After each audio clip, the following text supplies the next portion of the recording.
Doctor ortho Ayurvedic oil and capsule. अब दर्द भी घुटने टेकेगा। उत्तरकाशी में सीएम धामी ने 3 दिवसीय विंटर टूरिज्म कॉन्क्लेव का किया शुभारंभ। कहा, शीतकालीन पर्यटन से स्थानीय युवाओं को मिल रहे हैं रोजगार के नए अवसर। लखनऊ में उत्तरायणी कौथित मेले में सीएम धामी ने की शिरकत, की मेले की सराहना। मकर संक्रांति की दी बधाई, लोकल फॉर वोकल पर दिया जोर। चंपावत को मॉडल जिला बनाने के लिए सीएम धामी ने जिलाधिकारी की प्रशंसा की। कहा, पूरा प्रशासनिक तंत्र कर रहा है बढ़िया काम। चारधाम यात्रा में अव्यवस्था पर बोले मंत्री सौरभ बहुगुणा। कहा, केयरिंग कैपेसिटी की जांच हो अनिवार्य।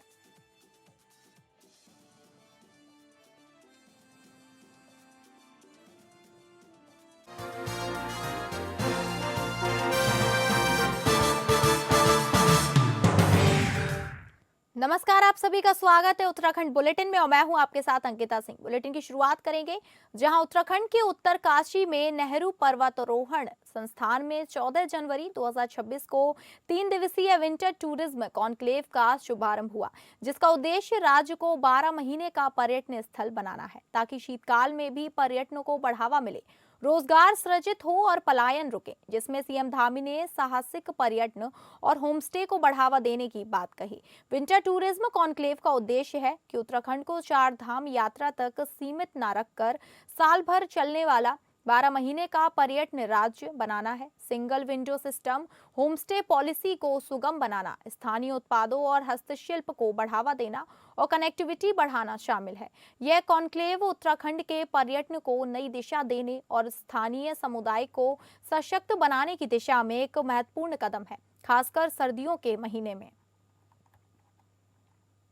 औपचारिक संवाद नहीं है, बल्कि उत्तराखंड के पर्यटन को एक नई दिशा देने का एक साझा प्रयास है, जो आप सबके साथ मिलकर आगे बढ़ेगा। साथियों, उत्तराखंड एक ऐसा स्थान है, आज जब पूरे देश के अंदर तेजी से प्रदूषण बढ़ रहा है, तापमान बढ़ रहा है, ट्रैफिक और उससे होने वाली परेशानियां, इन तनाव से जब लोग जूझ रहे हैं, तब क्या एक प्रश्न ऐसे मेरे मन में आया आप सबको देखकर, क्योंकि आप सब वो लोग हैं जो किसी भी जाने वाले पर्यटक की जब अपना टूर वो प्लान करते हैं, तो उसको आप कोई भी दिशा दे सकते हैं। क्या एक ऐसा स्थान उत्तराखंड हो सकता है क्या, जहां नेचुरल हीलिंग स्टेशन बन सकता है? लोगों को इन सब जो आज की आपाधापी, आज का ये प्रदूषण, आज का ये तापमान, आज का होने वाला ये भौतिकता के कारण परेशानी, तनाव, उन सब से छुटकारा दिला सकता है।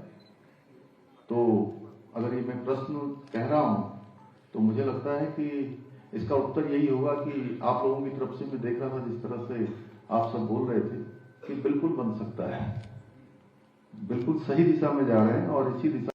उत्तर प्रदेश की राजधानी लखनऊ में आयोजित उत्तरायणी कौथित मेले में बुधवार को उत्तराखंड के मुख्यमंत्री पुष्कर सिंह धामी ने शिरकत की। इस अवसर पर उन्होंने कहा कि उत्तरायणी कौथित मेला आज 25 वर्ष पूर्ण कर चुका है और सहयोग से उत्तराखंड राज्य के भी 25 वर्ष पूरे हो गए हैं।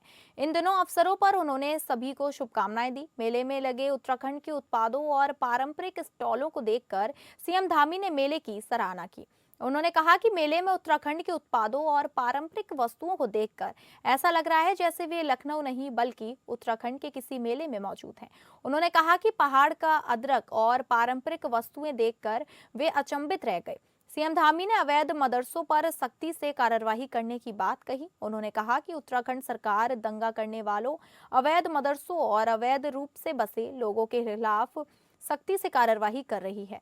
उन्होंने कहा कि राज्य में विकास केवल आंकड़ों तक सीमित नहीं है, बल्कि रोजगार, पारदर्शी भर्ती, नकल विरोधी कानून, समान नागरिक संहिता और अवैध गतिविधियों पर सख्त कार्रवाई के जरिए विश्वास भी मजबूत हुआ है। सीएम धामी ने लोकल फॉर वोकल पर जोर देते हुए कहा कि पीएम मोदी के नेतृत्व में हमारी परंपराओं और उत्पादों को पहचान मिली है। उन्होंने कहा कि उत्तरायणी कौथित मेला उत्तर प्रदेश में रह रहे लाखों उत्तराखंड वासियों को एकजुट करने का कार्य कर रहा है। रजत जयंती का यह पर्व इस बात का प्रमाण है कि संस्कृति और विकास के रूप में लगाया गया पौधा आज वट वृक्ष बन चुका है। सीएम धामी ने उत्तर प्रदेश में रह रहे अपने सभी भाई बहनों का स्वागत करते हुए मकर संक्रांति की बधाई दी। उन्होंने बताया कि सुबह वे खटीमा में कौथिक मेले के उद्घाटन, हाईटेक बस स्टैंड के लोकार्पण और उत्तरकाशी में माघ मेले के उद्घाटन में शामिल हुए। उन्होंने कहा कि यह केवल माघ मेला नहीं बल्कि उत्तराखंड की संस्कृति को जोड़ने वाला पर्व है।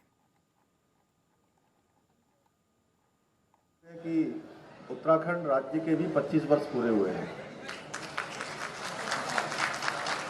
और मैं कहूं कि जहां हमने राज्य का रजत जयंती वर्ष मनाया, वहां उत्तरायणी कौथिक के भी रजत जयंती वर्ष की यहां पर पूरे होने के अवसर पर और उत्तरायणी कौथिक के अवसर पर अभी हम सब लोगों ने जिनको सुना, लखनऊ की महापौर और जिनके साथ बड़ा संबंध मेरा रहा बहुत बाल्यकाल से, लगभग 30-35 साल पहले से, आदरणीय दीदी हमारी सुषमा खरकवाल जी और अध्यक्ष हमारे पर्वतीय महापरिषद के श्री गणेश चंद्र जोशी जी, आज विशेष रूप से हम सब लोगों के बीच में उत्तराखंड के चंपावत जिले में जिलाधिकारी मनीष कुमार की नेतृत्व क्षमता और कार्यशैली ने जिले को मॉडल बनाने में महत्वपूर्ण भूमिका निभाई है। मुख्यमंत्री पुष्कर सिंह धामी ने उनकी सार्वजनिक प्रशंसा करते हुए कहा कि उनकी कर्मठता और संवेदनशील कार्यशैली के कारण चंपावत हर क्षेत्र में मॉडल जिला बनकर उभर रहा है। जिलाधिकारी मनीष कुमार ने नियमित जनता दरबार, फील्ड में जाकर निरीक्षण और त्वरित निर्णय लेने की कार्य संस्कृति को अपनाया है, जिससे प्रशासन और आमजन के बीच की दूरी कम हुई है। जन जन की सरकार जन जन के द्वार कार्यक्रम के तहत चंपावत का अग्रिम पंक्ति में खड़ा होना इस प्रशासनिक मॉडल की सफलता को दर्शाता है। मुख्यमंत्री ने इस सफलता का श्रेय केवल एक व्यक्ति तक सीमित न रखते हुए पूरे प्रशासनिक तंत्र की सराहना की, जो टीम वर्क के महत्व को दर्शाता है। जिलाधिकारी मनीष कुमार का यह कहना है कि मुख्यमंत्री की सराहना उनके लिए सम्मान के साथ साथ जिम्मेदारी भी है, प्रशासनिक परिपक्वता का परिचायक है। चंपावत आज एक उदाहरण बन रहा है जहां राजनीतिक नेतृत्व की स्पष्ट मंशा और प्रशासन की प्रभावी कार्यप्रणाली मिलकर सुशासन की नई परिभाषा गढ़ रही है। यदि यही गति और समर्पण बना रहा तो चंपावत न केवल राज्य बल्कि देश के लिए भी मॉडल जिला के रूप में पहचाना जाएगा।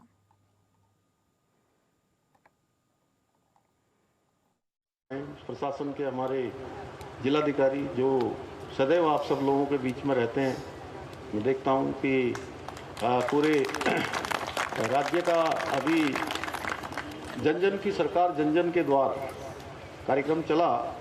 मुझे लगता है कि चंपावत में शायद पूरा ही होने वाला होगा सबसे पहले। और मैं जो एक इन्होंने पूरा रिपोर्टिंग ग्रुप बनाया हुआ है,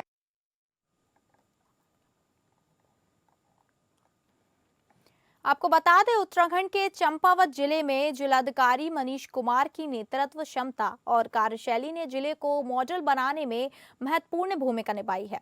मुख्यमंत्री पुष्कर सिंह धामी ने उनकी सार्वजनिक प्रशंसा करते हुए कहा कि उनकी कर्मठता और संवेदनशील कार्यशैली के कारण चंपावत हर क्षेत्र में मॉडल जिला बनकर उभर रहा है। जिलाधिकारी मनीष कुमार ने नियमित जनता दरबार, फील्ड में जाकर निरीक्षण और त्वरित निर्णय लेने की कार्य संस्कृति को अपनाया है, जिससे प्रशासन और आमजन के बीच की दूरी कम हुई है। जन जन की सरकार जन जन के द्वार कार्यक्रम के तहत चंपावत का अग्रिम पंक्ति में खड़ा होना इस प्रशासनिक मॉडल की सफलता को दर्शाता है। वहीं मुख्यमंत्री ने इस सफलता का श्रेय केवल एक व्यक्ति तक सीमित न रखते हुए पूरे प्रशासनिक तंत्र की सराहना की, जो टीम वर्क के महत्व को दर्शाता है। जिलाधिकारी मनीष कुमार का यह कहना है कि मुख्यमंत्री की सराहना उनके लिए सम्मान के साथ साथ जिम्मेदारी भी है, प्रशासनिक परिपक्वता का परिचायक है। चंपावत आज एक उदाहरण बन रहा है जहां राजनीतिक नेतृत्व की स्पष्ट मंशा और प्रशासन की प्रभावी कार्यप्रणाली मिलकर सुशासन की नई परिभाषा गढ़ रही है।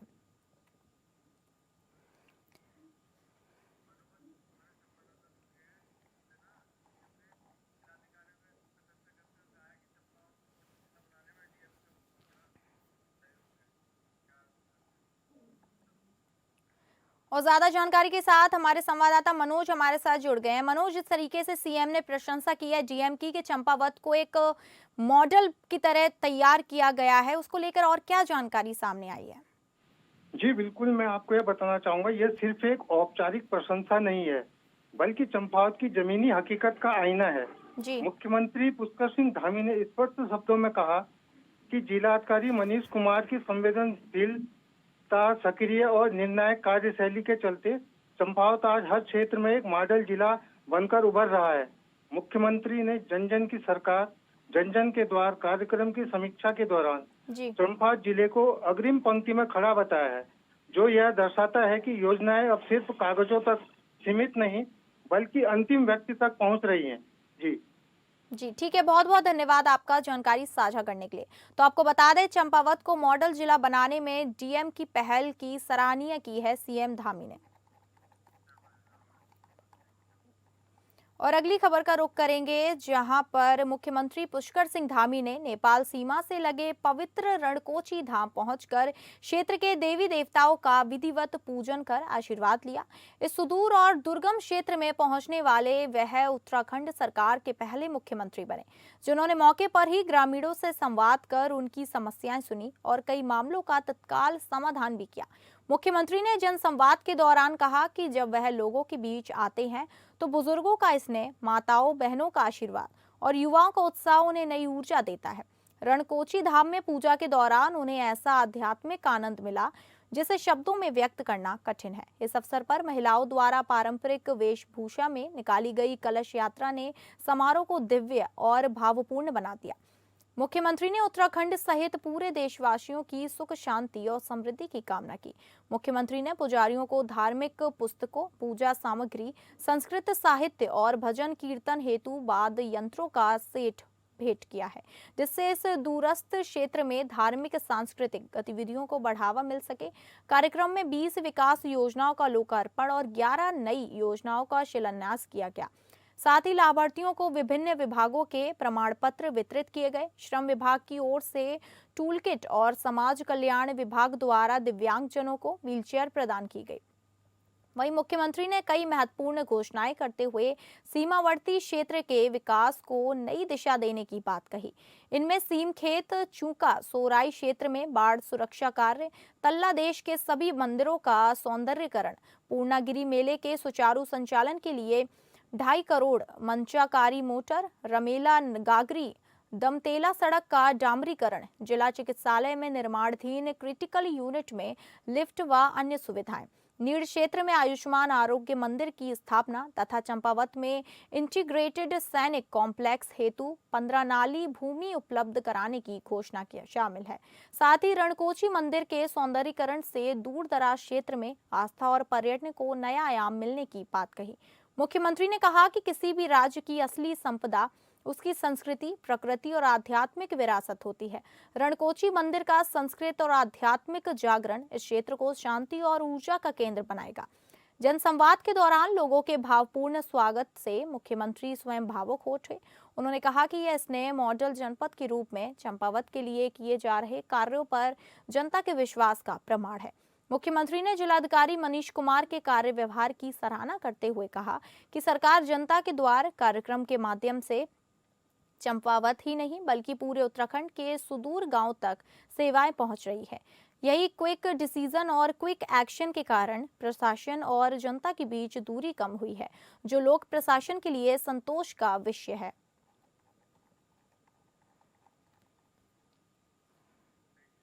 जहां 4 धाम यात्रा, खासकर केदारनाथ यात्रा में भारी संख्या में श्रद्धालुओं की आमद के कारण अव्यवस्था की समस्या उत्पन्न होती है। इसे देखते हुए कैबिनेट मंत्री और रुद्रप्रयाग जिले के प्रभारी सौरभ बहुगुणा ने केदारनाथ यात्रा के लिए केयरिंग कैपेसिटी की जांच अनिवार्य करने का सुझाव दिया है। उनका कहना है कि इससे न केवल जनहानि को रोका जा सकता है, बल्कि पशुओं की हानि भी कम की जा सकती है, क्योंकि यात्रा वाले क्षेत्र आपदा प्रभावित हैं। इस कदम से यात्रा को और अधिक सुरक्षित और सुव्यवस्थित बनाया जा सकता है।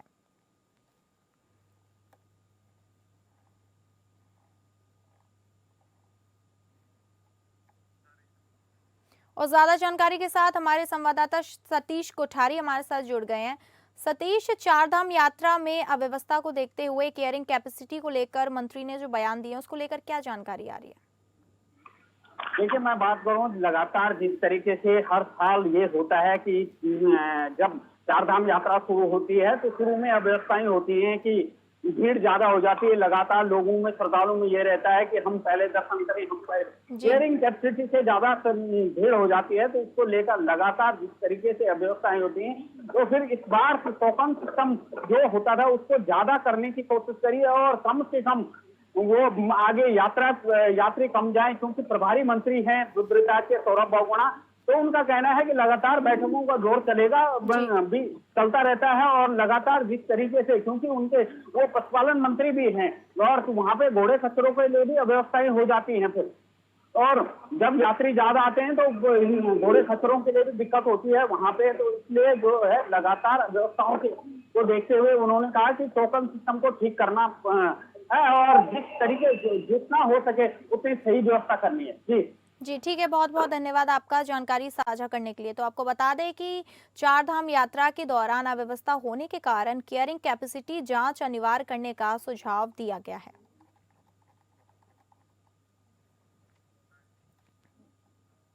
अगली खबर का रुख करेंगे, जहां उत्तरायणी मेला बागेश्वर में एक महत्वपूर्ण सांस्कृतिक और धार्मिक आयोजन है जो मकर संक्रांति के अवसर पर सरयू नदी के तट पर आयोजित किया जाता है।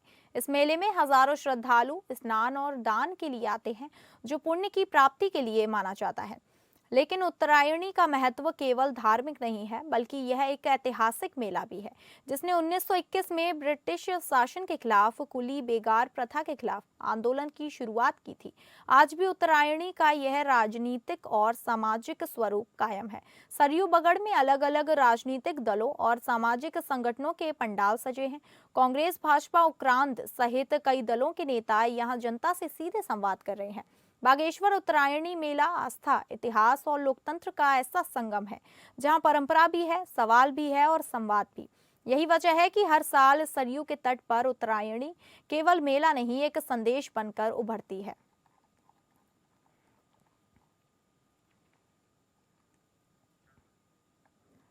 उत्तराखंड की काशी के नाम से प्रसिद्ध बागेश्वर में ऐतिहासिक उत्तरायणी मेले का शुभारंभ 13 जनवरी से हुआ। यह मेला 20 जनवरी तक चलेगा और इसमें विभिन्न सांस्कृतिक, धार्मिक और व्यावसायिक गतिविधियां आयोजित की जाएंगी। उत्तरायणी मेले की शुरुआत तहसील परिसर से नगर भ्रमण, नुमाइश खेत मैदान तक भव्य झांकी के साथ हुई।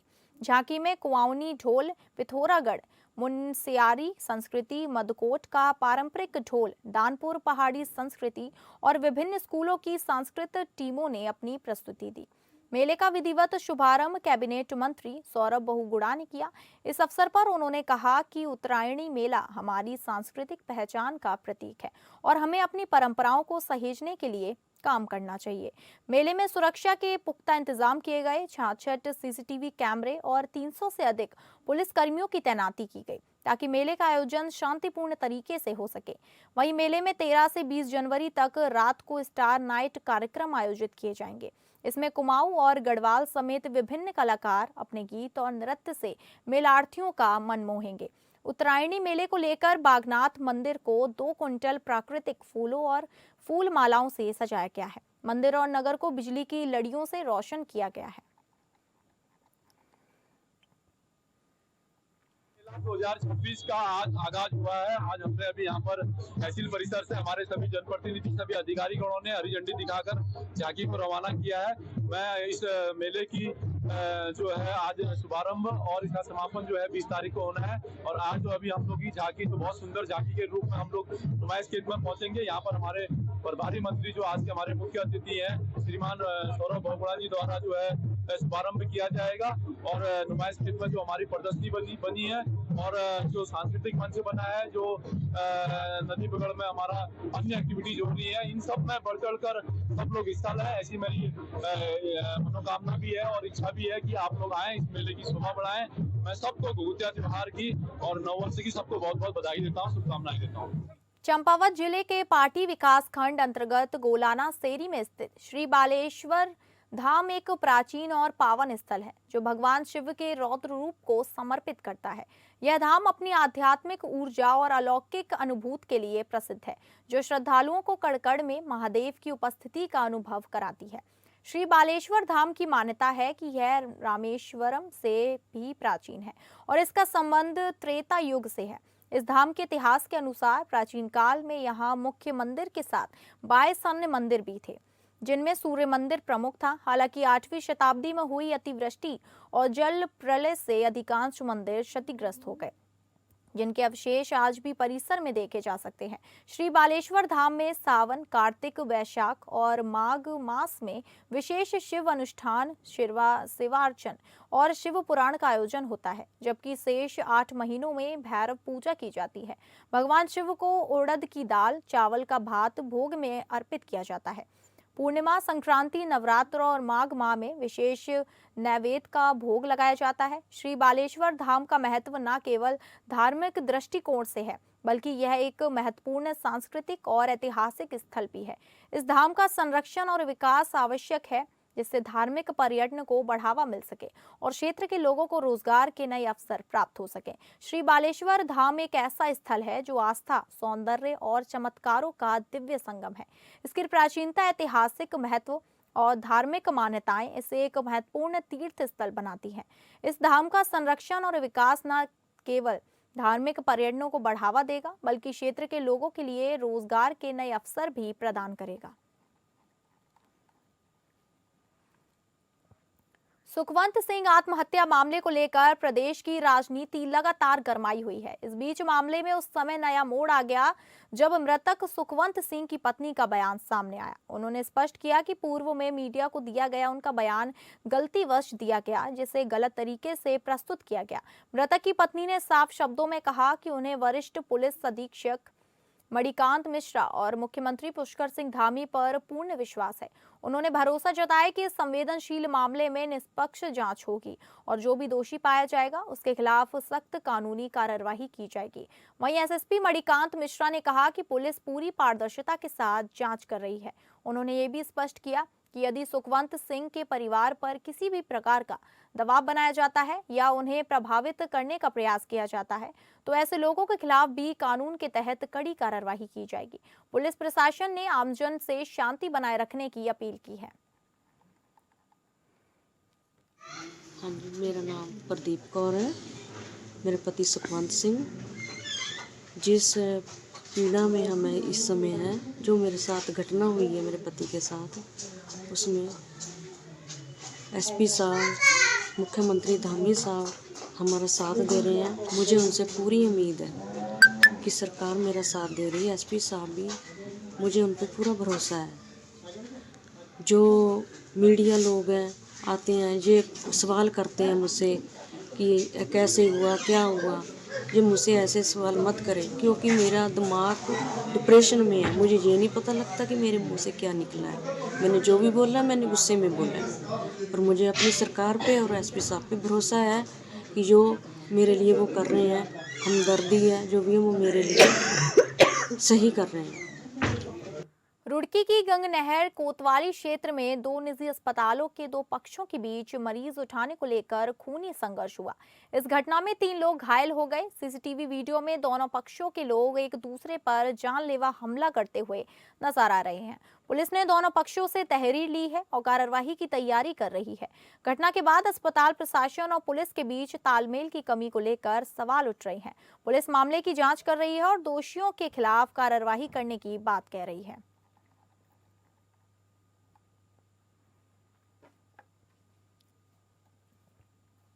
सुनहरा रोड पर 2 नर्सिंग होम्स के बीच में पेशेंट को कौन ट्रीट करेगा, इस संबंध में लेकर शायद एक झगड़ा हुआ है, जिसमें एक वीडियो वायरल हो रहा है और वीडियो सोशल मीडिया के माध्यम से ही हम तक पहुंचा है। वर्तमान में इसमें एक तहरीर आई है, जिसमें एक पक्ष के द्वारा बताया गया है कि दूसरे के द्वारा उन पर हमला किया गया तथा उन पर मारपीट की गई है, तो दूसरे पक्ष के द्वारा भी तहरीर दी गई है। दोनों को वर्तमान में जांच की जा रही है कि प्रथम किसने ऑफेंस किया। सितारगंज पुलिस ने सड़क पर सरेआम उपद्रव करने वाले 6 व्यक्तियों के खिलाफ कड़ी कार्रवाई की है। सोशल मीडिया पर वायरल वीडियो में ये लोग मारपीट करते हुए दिखाई दे रहे थे। जांच में पता चला कि 11 जनवरी को राजकीय इंटर कॉलेज के सामने ठेलियों में चाउमीन मोमो खाने को लेकर विवाद हुआ था। इसके बाद पुलिस ने इन लोगों को गिरफ्तार कर तहत चालान किया और बाद में समझा बुझा कर उनके परिजनों में सुपुर्द कर दिया। पुलिस ने चेतावनी दी कि भविष्य में ऐसे उपद्रव फैलाने वालों के खिलाफ कार्रवाई की जाएगी।